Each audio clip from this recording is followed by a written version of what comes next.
ಕಾಂಗ್ರೆಸ್ನಲ್ಲಿ ಸಿಎಂ ಗದ್ದುಗೆ ಗುದ್ದಾಟ ವಿಚಾರದಲ್ಲಿ ಕಾಂಗ್ರೆಸ್ ಹೈಕಮಾಂಡ್ ಕೂಡ ಅಸಹಾಯಕ ಸ್ಥಿತಿಯಲ್ಲಿರೋದನ್ನ ನಾನು ನೋಡ್ತಿದ್ದೀನಿ. ರಾಜಕೀಯ ವಿದ್ಯಮಾನ ನೋಡಿದ್ರೆ ಇಬ್ಬರು ಕೂಡ ಯಾರೂ ಹಿಂದೆ ಸರಿಯೋದಿಲ್ಲ ಎಂಬ ಪ್ರತಿಷ್ಠೆಗೆ ಬಿದ್ದಿದ್ದಾರೆ.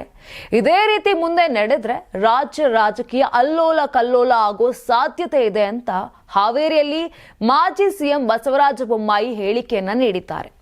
ಏನು ಬೇಕಾದ್ರೂ ಹಾಕಬಹುದು, ಇದನ್ನು ಬಗೆಹರಿಸಲು ಹೈಕಮಾಂಡ್ 2-3 ಸೂತ್ರ ಬಿಟ್ಟರು ಇಬ್ರು ಅದನ್ನ ಒಪ್ಪಿಕೊಳ್ಳಲು ತಯಾರಿಲ್ಲ.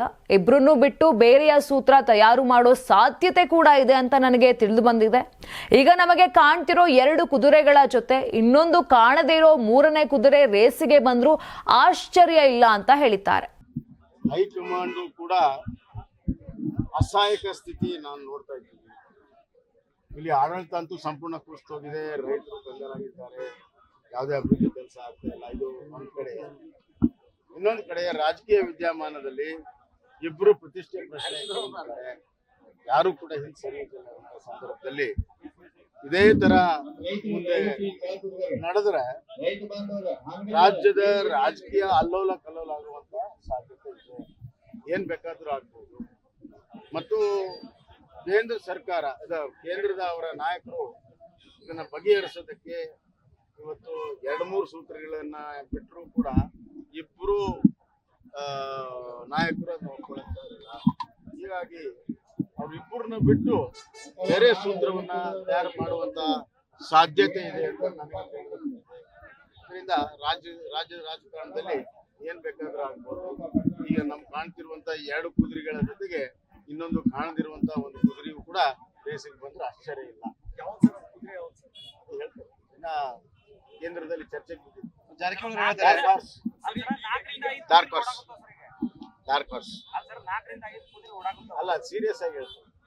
ಹಂಗ ರಗಡೆ ಫೋಟೋದಾಗ 4-5 ಕಾಣ್ತಾವ, ಕರೆ ಓಡೋ ಯಾವ ಫೋಟೋದಾಗಿರೋ ಓಡೋದಿಲ್ಲ.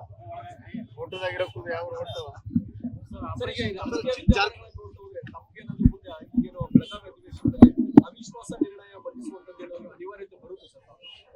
ನೋಡ್ಬೇಕು. ಈಗ ಇನ್ನ 8ನೇ ತಾರೀಕುವರೆಗೂ ಇದೆ. ಇದೇ ತರ ಮುಂದುವರೆದ್ರೆ ಖಂಡಿತವಾಗೂ ಅವಿಶ್ವಾಸ ಮನ್ನಣೆ ಮಾಡುವಂತ ಒಂದು ಸಂದರ್ಭ ಬಂದ್ರು ಆಶ್ಚರ್ಯ. ಜಾರಕಿಹೊಳಿ ಹೇಳ್ತಾರೆ ಕುದುರೆ ವ್ಯಾಪಾರ ಮಾಡೋದು ಬಿಜೆಪಿ ಕೆಲಸ, ನಾವು ಕಾಂಗ್ರೆಸ್ ನೋಡಲ್ಲ. ಎಲ್ಲಿ ಕಾಂಗ್ರೆಸ್ನವ್ರು ಯಾವಾಗಿಂದ ಪ್ರಾರಂಭ ಮಾಡಿದ್ದಾರೆ? 1969ರಿಂದನೇ ಪ್ರಾರಂಭ ಮಾಡಿದ್ದಾರೆ. ಅವಾಗಿನ್ನ ಜಾರಕಿಹೊಳಿ ಅವರು ಎಲ್ಲಿದ್ರು ರಾಜಕಾರಣದಾಗಿರ್ಲಿಲ್ಲ. ಹೀಗಾಗಿ ಕಾಂಗ್ರೆಸ್ ಇತಿಹಾಸವನ್ನು ತೆಗೆದು ನೋಡಿದ್ರೆ ಗೊತ್ತಾಗ್ತದೆ. ಮಹಾರಾಷ್ಟ್ರದ ಎಲ್ಲಾ ಶಾಸಕರನ್ನ ಇದೇ ಡಿ ಕೆ ಶಿವಕುಮಾರ್, ವಿಲಾಸರಾವ್ ದೇಶಮುಖ್ ಅವ್ರನ್ನ ಬೆಂಗಳೂರಿನಲ್ಲಿ ಇಟ್ಕೊಂಡಿದ್ದು ಮರ್ತ್ಬಿಟ್ರೆ. ವಿಚಾರದಲ್ಲಿ ಕೇಂದ್ರ ಸರ್ಕಾರದ ವಿರುದ್ಧ ಮತ್ತೆ ಬೊಟ್ಟು ಮಾಡಿದೆ. ಪ್ರಮುಖವಾಗಿ ಈಗ ತಮ್ಮ ಹೆಚ್ಚಾಗಿ ಕೊಟ್ಟಿದೆ. ಅಲ್ಲ, ಯಾವ ಕೋಟನ್ನು ಹೆಚ್ಚು ಕೊಟ್ಟಿಲ್ಲ.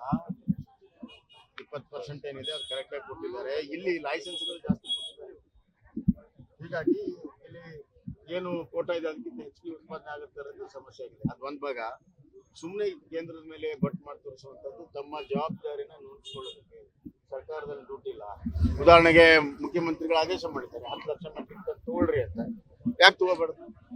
ಯಾಕೆ ಯಾವ ಏಜೆನ್ಸಿ ಫಿಕ್ಸ್ ಮಾಡಿಲ್ಲ? ಯಾಕೆ ಅದಕ್ಕೆ ಹಣ ಬಿಡುಗಡೆ ಮಾಡಿಲ್ಲ? ಮಾಡ್ಲಿ ಅವರು. ತಾವೇ ಆದೇಶ ಮಾಡಿ ಅದನ್ನ ಪಾಲನೆ ಮಾಡೋದಿಲ್ಲ ಅಂದ್ರೆ ಹೆಂಗೆ? ಹೀಗಾಗಿ ತಮ್ಮ ಜವಾಬ್ದಾರಿಯನ್ನ ನುಣುಚಿಕೊಳ್ಳುವಂತ ಪ್ರಯತ್ನ ಇವತ್ತು ಈ ಮುಖ್ಯಮಂತ್ರಿಗಳು ಮತ್ತು ಈ ಕರ್ನಾಟಕದ ಕಾಂಗ್ರೆಸ್ ಸರ್ಕಾರ ಮಾಡ್ತಾರೆ. ಕೇಂದ್ರಕ್ಕೆ ನಿಯೋಗವನ್ನು ಬಿಹಾರ ನಮ್ಮ ಪಕ್ಷ ಇರ್ತಕ್ಕಂಥ ಆಡಳಿತ ಇರ್ತಕ್ಕಂಥಲ್ಲಿ MSP ಅನ್ನ ತೆಗ್ದಿಲ್ಲ, MSP ಅನ್ನ ಇದು ಮಾಡಿಲ್ಲ ಅನ್ನೋದು ಇಡೀ ದೇಶಕ್ಕೆ MSP ಪ್ರಶ್ನೆ ಇಲ್ಲ. ಸರ್, ಕೇಂದ್ರಕ್ಕೆ ನಿಯೋಗವನ್ನ ಬಿಜೆಪಿ ಅವರು ಬರಲಿ ಅಂತ ಶಿವಾನಂದ ಪಾಟೀಲ್. ಅಲ್ಲಿ ಎದಕ್ಕೆ ನಿಯೋಗ ಹೋಗ್ಬೇಕು? ನೀವು ಮಾಡೋ ಕೆಲಸಕ್ಕೆ ಅಲ್ಲಿಗೆ ನಿಯೋಗ ಹೋಗ್ಬೇಕು.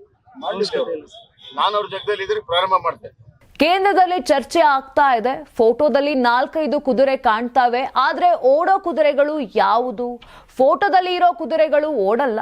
ಇದೇ ತರ ಮುಂದುವರೆದ್ರೆ ಬಿಜೆಪಿಯಿಂದ ಅವಿಶ್ವಾಸ ನಿರ್ಣಯ ಮಂಡನೆ ಮಾಡಬೇಕಾಗಬಹುದು.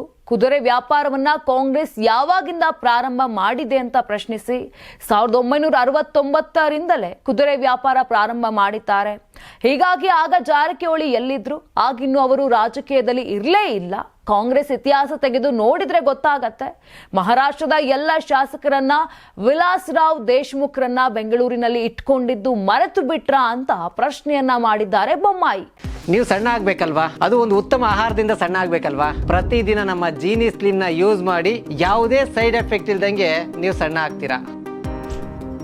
ನಿಮಗೆ ಮಾಧ್ಯಮದಲ್ಲಿ ಕೆಲಸ ಮಾಡುವ ಆಸಕ್ತಿ ಇದೆಯಾ? ಹಾಗಾದ್ರೆ ಕರ್ನಾಟಕ ಟಿವಿ ಡಿಜಿಟಲ್ ಮೀಡಿಯಾದಲ್ಲಿದೆ ನಿಮಗೆ ಒಳ್ಳೆಯ ಅವಕಾಶ. ಆಯ್ಕೆಯಾದವರಿಗೆ ಉಚಿತ ತರಬೇತಿ ಕೊಡ್ತೀವಿ. ತರಬೇತಿ ನಂತರ ಕೆಲಸ ಮಾಡುವ ಅವಕಾಶನೂ ಕೊಡ್ತೀವಿ. ಈ ಕೂಡಲೇ ನಿಮ್ಮ ಮಾಹಿತಿಯನ್ನ ಮೇಲ್ ಮಾಡಿ.